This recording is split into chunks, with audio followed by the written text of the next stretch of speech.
Welcome to Resilient World. I'm your host, Christine Wormuth, Director of the Adrienne Arsht Center for Resilience here at the Atlantic Council. Resilience is a big tent idea that can mean different things to different people. We at the Atlantic Council see resilience as a mindset, a way of approaching problems with an eye towards figuring out how to build capacity to bounce back more quickly from the challenges coming at us every day. Whether it's terrorism, natural disasters, global pandemics, cyber attacks, or even disinformation campaigns. Resilient World features conversations with individuals who are thought leaders when it comes to resilience. Thank you for listening. Today, we are very lucky to have with us Secretary Ray Mabus. Mr. Secretary, it's such a pleasure and an honor to have you with us. I actually, as we were chatting before we started, I don't know whether to call you secretary or governor or ambassador. There are so many different honorifics to choose from. Just a plain excellency will do. That's right, your humble excellency.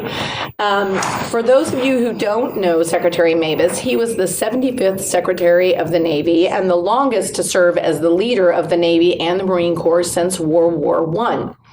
Before joining the Obama administration in 2009, Secretary Mabus held a variety of other leadership positions to include serving as governor of Mississippi and ambassador to the Kingdom of Saudi Arabia, which of course right now is undergoing some very significant shifts in its society, which we might talk a little bit about. The Secretary also served in our fine Navy as an officer on the cruiser USS Little Rock and has a law degree from Harvard. So we're very lucky to have you here on the podcast, and it's a pleasure to see you again. I'm not sure we've actually ever seen each other outside of the Pentagon, so it's nice to be someplace different. You're now also CEO of the Mabus Group, an advisory firm specializing in resiliency in a number of key areas, so it seemed to make perfect sense to me to ask you to come and talk with us about how you think about resilience and why you think it's important. So I thought we'd just jump right in. You led the Navy during a time of considerable institutional change. In particular, you were secretary when the Department of Defense ended the longstanding don't ask, don't tell policy that prohibited gays and lesbians from serving openly. You were also secretary of the Navy during the time that the department was considering whether to open all combat positions to women, including in our special forces and in Marine infantry jobs.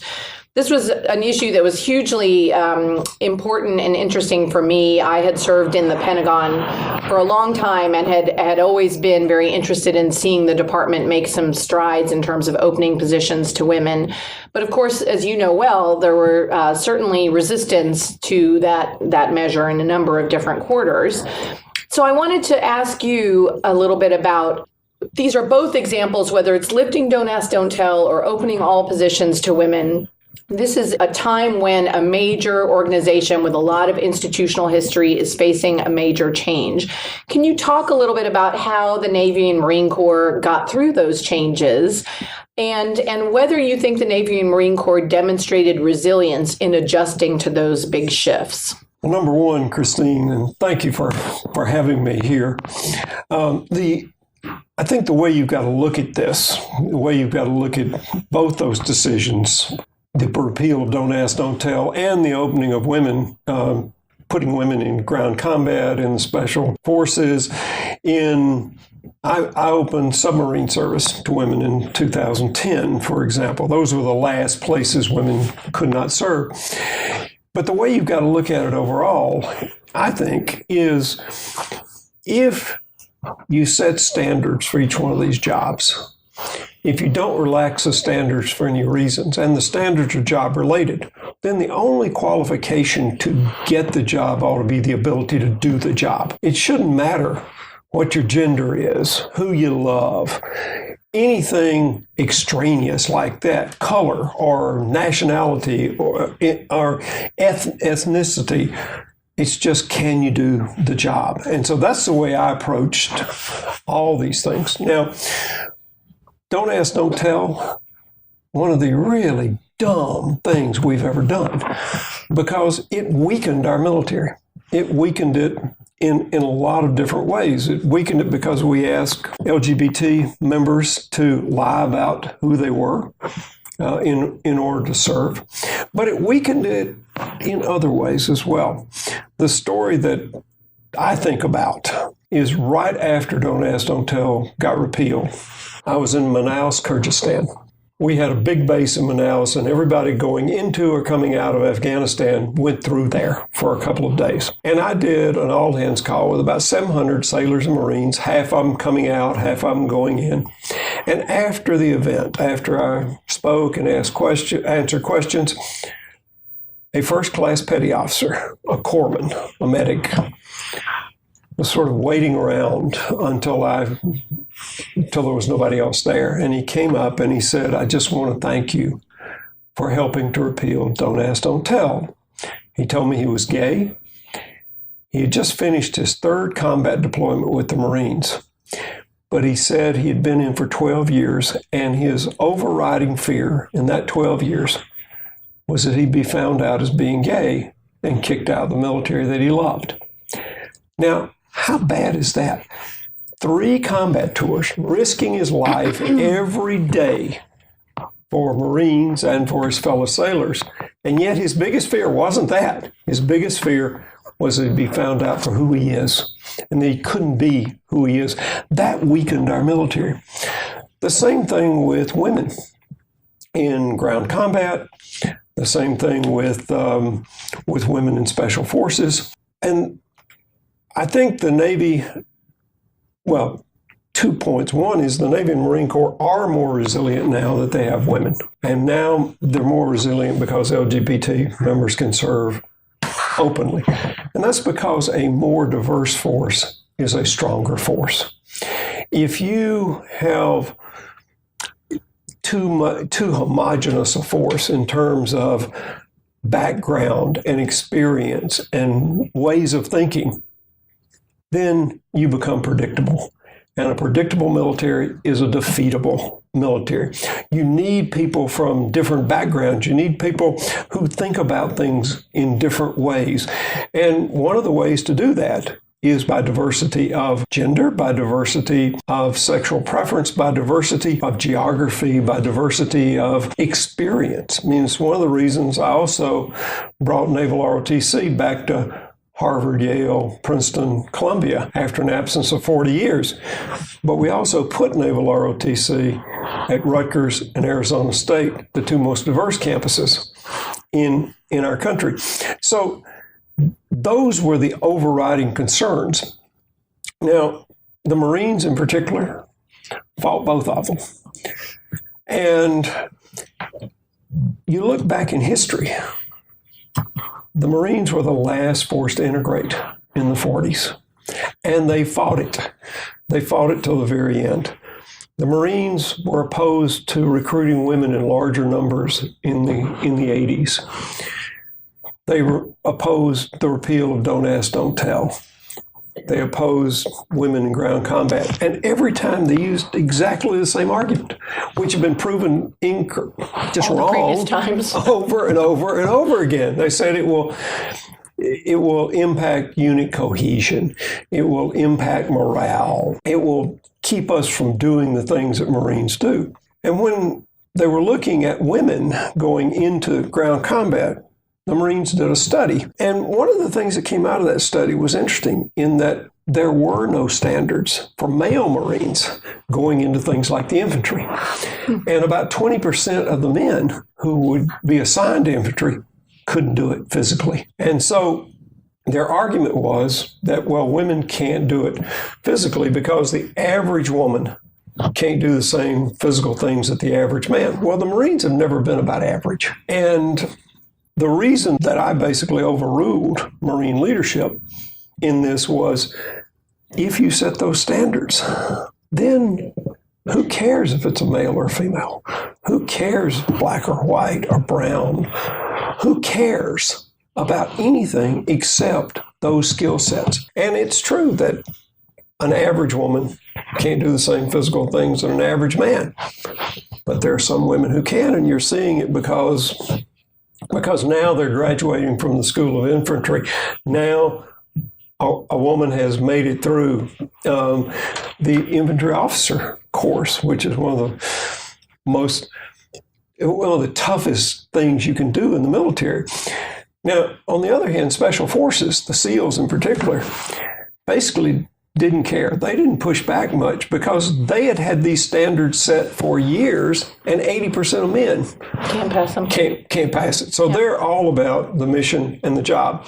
Now, having said all that about the Marines, I will say that once a decision has been made, once they're given that decision, they move out faster than anybody. And I think you're seeing that in the Marines now. They were the only service that segregated by gender basic training. They're moving away from that now. They're moving toward integrating that. They've integrated a good bit of it already. I think they'll get to full integration pretty soon. But once they know what the direction is, then they move out, and they are stronger because of it.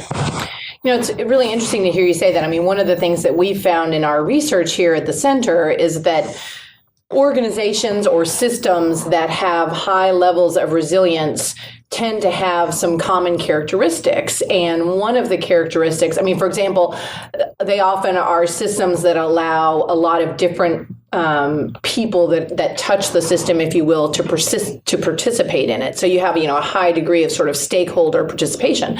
But another trait that we see in very resilient organizations is diversity, which is exactly what you were talking about. It's that idea that if there's a failure over here, or if your supply of a certain thing that you need over here becomes unavailable, when you have diversity, you can move to something else quickly and adapt. So it's interesting to me what you were saying about, sort of inherently you think there's strength in that diversity, and I would agree with you. Interesting. Why do you think it is that the Marine Corps as an institution, not to pick on them, because of course we both love the Marine Corps, but what do you think it is about them institutionally that has caused them, as you pointed out, to have that pattern of being resistant to change, sort of at a number of points over a period of history? Is it the culture? Is it the small size of the service relative to others? I think it's all that. I think it's the history. I think it's the culture. I think it's the things we ask them to do. And that you have to have a very different mindset to join the Marines. And that's a great thing. But when they're inculcated with that culture, when they're inculcated with that history, when they're inculcated with this is the Marine way, this is the way we do it, then I think it makes it harder to change, because you're saying, no, we're going to do it a different way. And the essence of the Marines, being Marines, is we're different. We're a unique service. We're small. We're by far the smallest service. We approach problems differently from other people. Now, again, I mean, once they will fight. They will put up roadblocks. But they're very upfront about it. They don't go behind your back to do it. They give their arguments very in a very frontal way, the same way Marines attack. And once the decision is made, whether it goes for them or against them, or against their leadership's recommendations, they move out. They are then in the forefront. Well, one other point I'll make is I think both of these things are generational. To a large extent. I know when Don't Ask, Don't Tell, there was a year-long process inside the Pentagon. And there was all this angst about what it might do to the force to repeal Don't Ask, Don't Tell. And there were surveys done, there were town halls, there were working groups and everything. And I traveled a lot as secretary. I did all hands calls everywhere I went. And in a year of all hands calls, where I probably did 200 all hands calls with tens of thousands of people and answered questions for as long as they wanted to ask, I got 2 questions on the repeal of Don't Ask, Don't Tell. It wasn't an issue. It wasn't an issue to the 19, 20, 21-year-olds. It was a big issue to the 60-year-olds in the Pentagon. But I could see it from my own children who, looked at me when you try to, or looked at people when they try to explain why LGBT members shouldn't be doing this, the same way I used to look at people when I was growing up about segregation in the Deep South. This is nuts. This makes no sense. And the same thing with women, the same thing with opening all positions to women. The notion that your gender would keep you from getting a job that you are highly qualified to do just makes no sense to this generation. And that's why I think the implementation of the repeal of Don't Ask, Don't Tell was the biggest nothing ever. Nothing happened. And I think the same thing is being borne out now with women. Yeah, it'll be very interesting to see what happens. As you pointed out, we've had a woman graduate from the Marine Infantry School. We've had a couple of women come out of the Army Ranger School, and it'll be very interesting to see, what happens as they go on, and interesting to see whether whether you will see more women volunteer to try to take advantage of those opportunities and move into those specialties. We'll see. Well, let me change gears a little bit, and I know another issue that you worked on that was something you personally, I think, were very responsible for taking the initiative on, which was making the Navy and Marine Corps more energy efficient and more focused on using alternative sources of energy. That's something also that we're looking at in the context of resilience is, how can we become more resilient overall when it comes to energy, and how can we move away from being as dependent on fossil fuels? Can you talk a little bit about some of the things that you did during your tenure with the Navy and Marine Corps to make them more resilient from an energy standpoint? Sure. When I was the nominee, one thing that, as you know, the Pentagon does a really good job is getting you ready, because I had no connection to the Navy or Marines for 37 years since I'd gotten out of the Navy. And one of the things that started jumping out at me as I was getting briefed was energy, was what a vulnerability it was, how it could be used as a weapon. Either you could use it as a weapon or it could be used against you as a weapon. And I also been, as you pointed out, the ambassador to Saudi Arabia and saw energy up close and fossil fuels and how the markets for those were made and how the price a lot of times bore no resemblance to anything except fear and speculation. So when I came in, the whole idea of moving the Navy off fossil fuels to alternatives and also becoming much more energy efficient, both those tracks were driven by one need, and that was to make us better warfighters, make us better at what we did, make us more resilient, make us not so dependent on oil that sometimes came from countries that didn't have our best interests at heart all the time. And in my first couple of years as secretary, I was presented with more than $2 billion in unbudgeted fuel price increases. Now, we're living today in a time of low oil prices, but then oil prices were going up pretty dramatically. And so the choice was, at that point, you either steamed less or you trained less, you flew less, because you just couldn't afford the fuel because of this extra cost. So I came up in 2009, about 6 months after I took office, with 5 goals for the Navy and the Marines. And the biggest one of which was that by no later than 2020, at least half of all our fuels would come from non-fossil fuel sources. We got there 5 years early on our basis. That's great. Today, we're getting almost 2/3 of our energy on our basis from alternatives. And what this does is it allows you then to move to microgrids so that if something happens to the grid, you can still do your military work. And so we're not dependent on the supply of fossil fuels. We're dependent more on renewables. And the other thing that it did is it saved us a good bit of money. It saved us $400 million on our basis. At sea, we're at about 37% now in alternative fuels, moving toward 50. It's nuclear. All our subs and all our carriers are nuclear. But it's also biofuels for aircraft, for ships.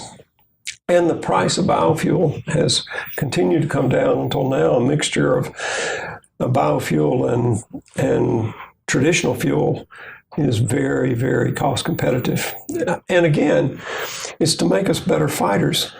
The Western Pacific, there are 2 refineries in Singapore. One's an oil refinery owned by the Chinese. The second is a biofuel refinery owned by a Finnish company. I don't particularly want to be relied on the Chinese to refuel our warships in the Western Pacific. We need more options. We need more competition in the liquid fuel market. And it's a whole new economy. It gives our farmers in particular, because we didn't particularly care what the feedstock was. So it could be agricultural waste, it could be used cooking oil, it could be inedible animal byproducts, or it could be municipal waste going into that. It offered money and income from things that traditionally had been waste, had been thrown away, or you actually had to pay to reprocess it. Do you think our services, and I know that you can really probably speak most authoritatively for the Navy and Marine Corps, do you think our services have a really good understanding of those supply issues like the one you just flagged? Do you think we have a pretty good understanding in each of the theaters about where we may have some unique dependencies, or where we may have situations where a supplier is owned by a country that, heaven forbid, we could find ourselves on the wrong side of in the future? Is that pretty well understood, or is some of that, do you think, kind of buried in a lot of different ways? I'll go with the Marines first. They understand it better than anybody because they were losing a Marine killed or wounded for every 50 convoys of fuel we brought into Afghanistan. Mm-hmm. And so it was personal to them. And if you can make fuel where you fight for the Marines, so with roll-up solar panels to power their radios and GPSs, saved a company of Marines 700 pounds of batteries that they didn't have to haul around. And they also didn't have to be resupplied. Mm-hmm. We've got SEAL teams in the field that are net zero in terms of both energy and water, so they can stay out pretty much indefinitely. And in specific answer to your question, because we are a global service, and because naval ships are the most vulnerable when they're refueling. The coal was attacked when it was being refueled in Yemen. And because they see where that fuel is coming from, they see where the refineries are. I do think that has become very ingrained in the service.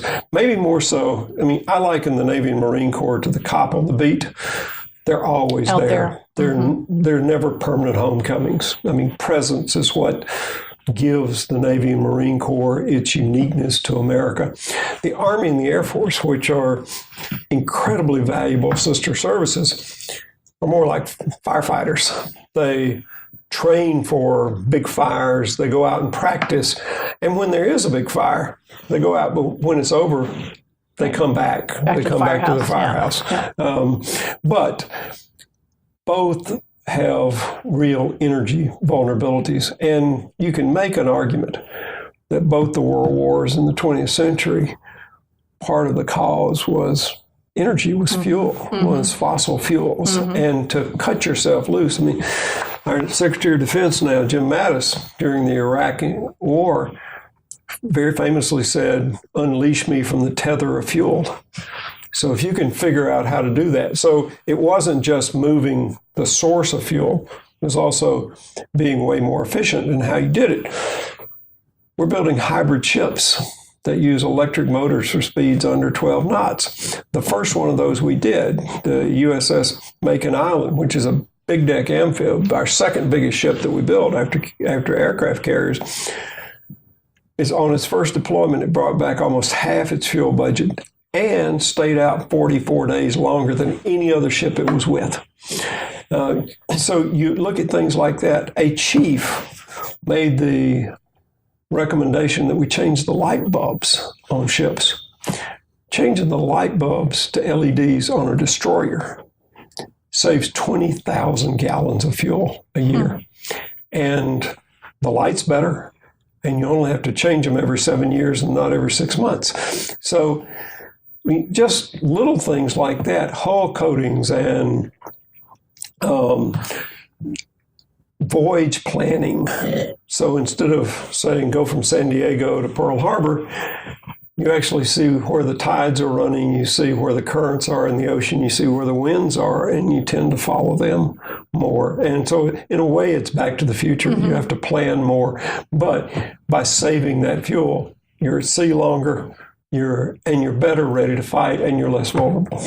I'm suddenly seeing, my husband is a retired Navy officer, and I'm suddenly seeing where his zeal for the LED lights comes from. We've been battling over incandescent versus the new ones, so it must be a Navy thing. Okay, let me bring you sort of back home to the United States, even though the Navy is out, present all the time. And let's shift gears a little bit and talk about the experience that you've had with disasters and disaster preparedness, which is another big thing that we think about here at the Resilience Center. You were President Obama, I think, when you were Secretary of the Navy, sort of dual-hatted you and asked you to be the person in charge of long-term recovery for the Gulf Coast after the terrible Deepwater Horizon oil spill. And I certainly remember that. I spent sort of that whole summer in the Situation Room trying to figure out how we were going to close that well under the ocean. I would love to talk to you a little bit about that. And I know you were also Secretary of the Navy during the time that we had the earthquake in Haiti, the tsunami and nuclear disaster in Japan, the Ebola outbreak in West Africa, all of which I think were cases where either the Navy or the Marine Corps or both, were part of the response efforts. And I'm also thinking about, the terrible experience that Puerto Rico has had with Hurricane Maria. Parts of the island still don't have power fully restored. We were lucky enough to have Chef Jose Andres come in and talk here at the Atlantic Council about the amazing stuff that he's done with his chefs for Puerto Rico. But there's still a lot of work to be done, I think, on the island. And I was interested in your perspective as a former governor. You know how important it is for the state authorities to be in charge of the response and to have the federal, authorities be in support of the state authorities. Puerto Rico isn't a state, but it's also not a foreign country. So we couldn't kind of roll into Puerto Rico the way we rolled into Haiti. I'm interested in what your reflections are looking at the U.S. response to Hurricane Maria in Puerto Rico. What do you think worked? What do you think didn't work? What are some of the lessons that you think we should keep in mind as you look and as you reflect back on your own experiences over your career? The thing that still astounds me to this day about Puerto Rico and about what we're doing there is that the whole thrust has been to rebuild a 19th century infrastructure, poles and wires. This is not new technology. This is going to get blown down in the next hurricane. And you see what happens when this happens. And Jose Andres is a friend of mine. He was in the Spanish Navy, by the way. That's right. He told us that. Yeah. And I'm very proud of what he did. But you need to be more prepared than that, and you need to think about what's coming instead of simply replacing what was there. Mm-hmm. The Marines are another. This is another example. They have expeditionary power in all sorts of guises, whether it's solar panels that are portable, whether it is ways to make energy at the place, storage for that energy. So when the sun's not shining, you've got battery storage. Number one, why haven't we gotten those sorts of things, which the Marines have today? Why aren't they out there in those areas in Puerto Rico that still don't have power? That's something that the federal response could have done that they just haven't done. They haven't involved the alternative energy that the military has such a huge depth of experience and breadth of experience in. But the second thing is, instead of rebuilding this power plant, poles and wires, go to distributed energy, go to community power, so that if you do lose power, you get it back much, much faster. And finally, stockpile these expeditionary sort of energy sources that can be moved into a disaster area very, very quickly. It's much like a lot of the things that came out of Deepwater Horizon, that you need a stockpile of emergency equipment and trained people. So if you do have another spill, you can get there right away. You know what to do. You've got the equipment to do it. You're not like we did in Deepwater Horizon, looking around, trying to find it, trying to decide what's going to work. There has been research done. There's been training done. There's the equipment there. And that's something our military could do. We do it already for tsunamis, for typhoons, for hurricanes. I mean, we have storage facilities with food, water, things like that around the world that the Marines or the Navy can fall in on and get them out there. We have 3 expeditionary naval medical facilities, one in Egypt, one in Chile, one in Vietnam. They can get places very fast. When the Ebola thing hit in Africa, the clinic or the expeditionary naval medicine in Cairo was there in less than 24 hours, setting up a clinic, getting the things done that needed to be done. We ought to be able to do the same thing on energy. I do think that's one of the big lessons from Deepwater Horizon, that you can't wait until the effect, but you also got to understand what the new technology is. You've got to understand where the world is going. I mean, in the United States, we're moving in fits and starts, but we're definitely moving toward more distributed energy, toward people having solar panels at their homes, toward community power instead of these huge power plants. And if we don't take those new technologies and apply them to, the analogy is that in so much of the world, they skipped over landlines for telephones. Mm-hmm. We in the United States had this incredible infrastructure of landlines into every home and every business. A lot of the world didn't have that. So when cell phones came along, they just ignored landlines. I mean, nobody in my family has a landline now. And I suspect that's true with a lot of this country. And you can do that in energy as well. Mm-hmm. So if you do have a disaster, like a Puerto Rico or the Virgin Islands, instead of just focusing on, I mean, the articles when that company from Montana got hired, it was all about they weren't qualified or they didn't have the capacity to do it. It wasn't, should they be doing this at all? And they shouldn't. They shouldn't be rebuilding this infrastructure that's been there for decades, and that if there's another giant storm, will just disappear again. And of course, I mean, I think it's important, I think, particularly to be fair to the federal response effort, this Puerto Rico entering the moment when Hurricane Maria hit it was in a very difficult, precarious situation. The infrastructure was in terrible shape. The finances of the territory were in terrible shape. So unfortunately, it was already a very vulnerable, fragile society. But I take your point. I mean, I guess a question I would have for you is, do you think that there would be value in having sort of a point person for Puerto Rico to help marshal the reconstruction effort, someone who could bring those good ideas about innovation, someone who could say, hey, you know what, the Department of Defense has some really interesting things that they're doing. It could be, the Department of Energy. I mean, there may be all sorts of places where there's technologies that could be applied. Do you think there's value in having sort of someone try to bring all of those strands together who works, full time, 100% with the governor of Puerto Rico to try to marshal that effort? Or do you think that's not necessary in this particular situation. No, I think that would be great. I mean, basically, the analogy is to the job I had during Deepwater Horizon.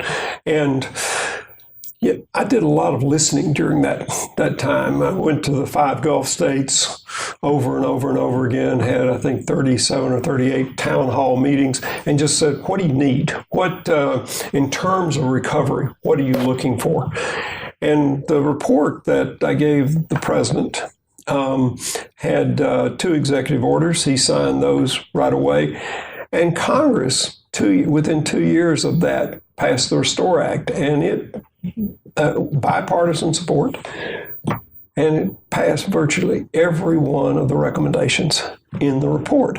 So you need somebody who can go in there, and I mean, we had, I think, 13 different agencies that we would take to these town halls, everything from the Internal Revenue Service to HHS to energy, anybody who would be involved. And I think to have somebody to pull that together, not as a permanent office, not as a new part of the federal government's permanent bureaucracy, but just to do this in this one case, but to bring all these threads together that you could do, and to make some recommendations so that it doesn't happen again. Or we know it's going to happen again in terms of the weather, but our response. And the last point I'll make is the one you started with. Puerto Rico is not a state, but it's not an independent country. But I think that makes the federal response even more critical. Yeah. And the notion that we cannot protect, we cannot support, that we cannot aid Puerto Rico when there's nobody else that can. Nobody else has got the capability, and as you pointed out, their finances, their infrastructure, but they were in more need than almost any place else that you can name. Absolutely. In this country, and they are a part of this country. Absolutely. Has anyone from the administration approached you, or have you heard anyone talking about the idea of sort of having a recovery czar? Nope. I haven't. I wonder why that is. I mean, I haven't heard that either. And again, I can certainly understand people wanting to be sensitive to not, usurping the responsibilities of the Puerto Rican officials. But as you said, they really are a unique case. And I think the scope of the rebuilding challenge they're facing is pretty significant. So maybe that's something that we could try to suggest might be something to help. As you pointed out, I was a governor.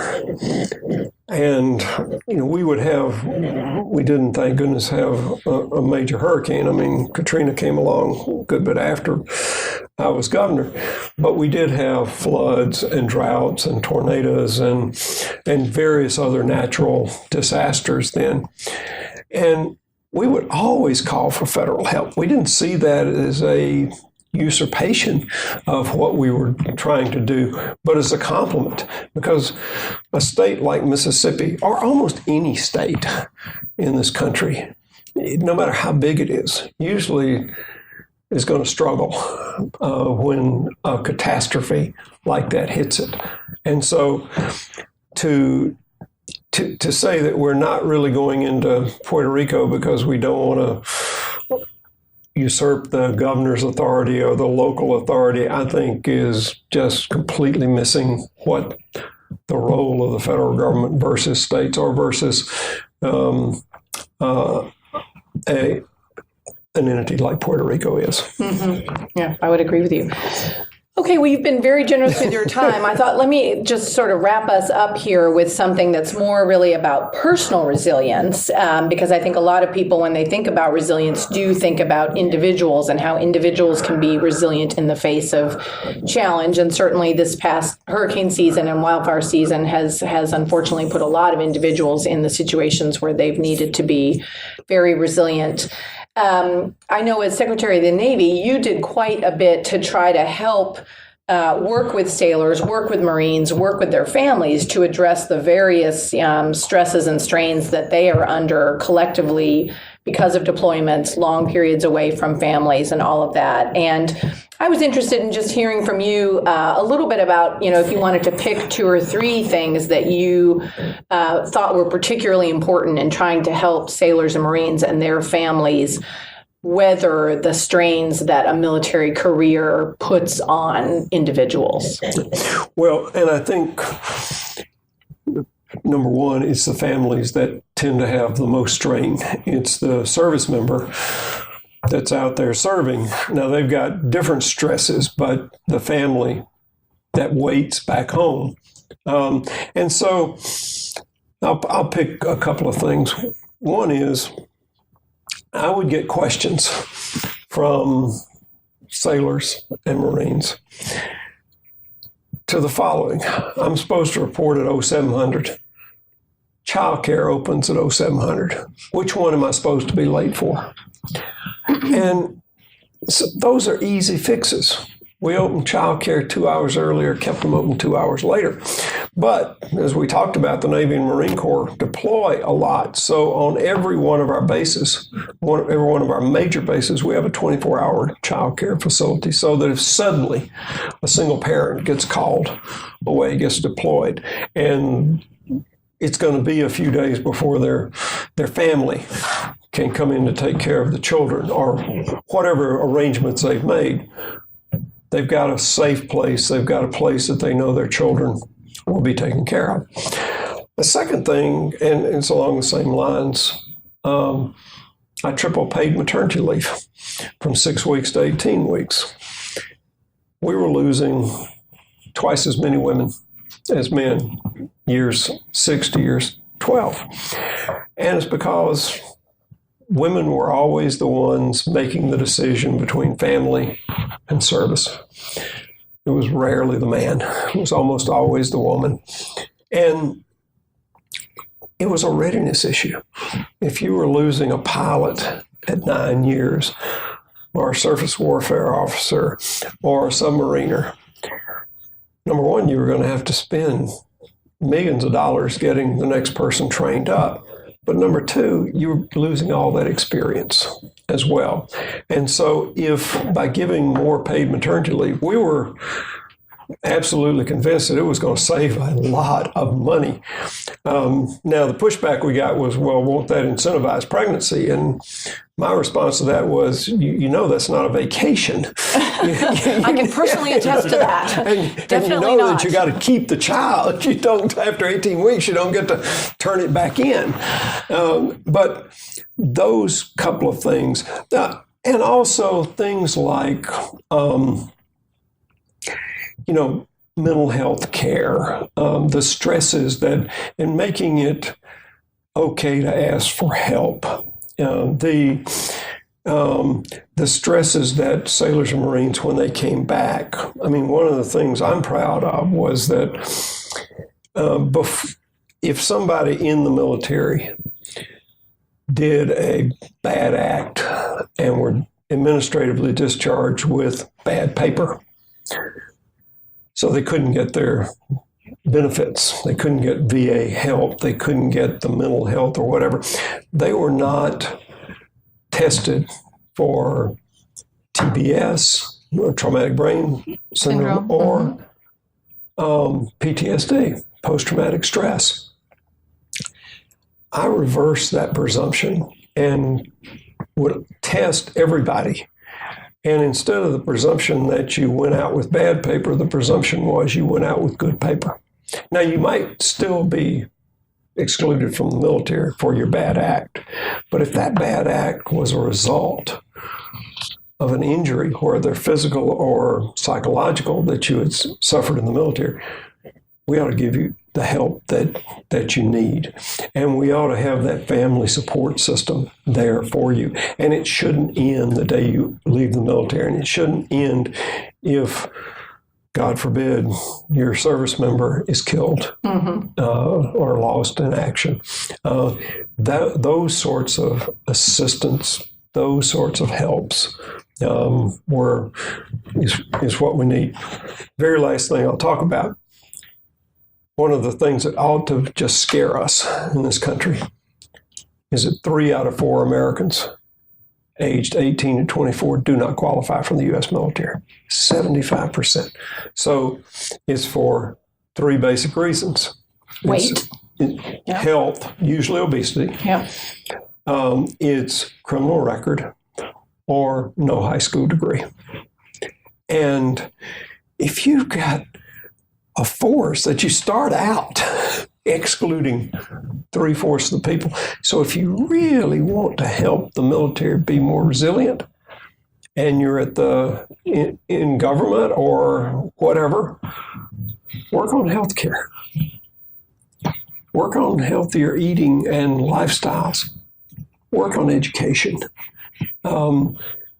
There are no jobs in the military or just about anywhere else for strong backs, weak minds anywhere in this country, and particularly in today's military. I mean, it's a highly technological, very complicated, very skill-oriented institution. And so if you're looking to build resiliency, those are some of the things that we need to work on, and they're not quick and they're not easy, but in the long run, they are crucial. Yeah, couldn't agree more. Could not agree more. Thank you so much. This was really a great conversation. I very much appreciate it. And you have a lot to say about resilience and its many dimensions. So we're very happy to have had the time to talk with you today. Thank you very so much, Mr. Secretary. And thank you, listeners. Thank you for listening to this episode of Resilient World. If you enjoyed the podcast, please don't forget to rate and subscribe to us in Apple Podcast Store, where you can also find our previous episodes. We'll see you again in 2 weeks.